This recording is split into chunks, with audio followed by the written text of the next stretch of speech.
So it is useful for us to talk about charts in data science in not just sort of a detached way, but I want to talk about them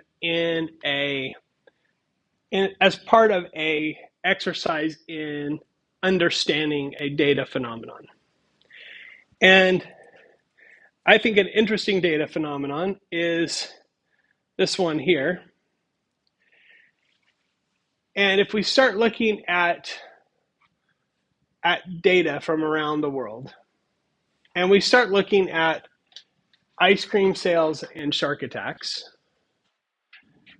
what you'll see is that during years on these coastal cities, when there are more ice cream sales, there are more shark attacks. And when there are fewer ice cream sales, there are fewer shark attacks.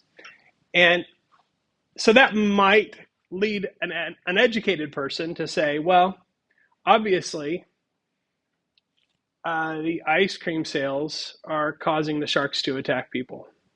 When we eat more ice cream, maybe the sharks find us more tasty, or maybe the stress from all those shark attacks is causing people to stress eat, and but obviously one of those is causing the other, right?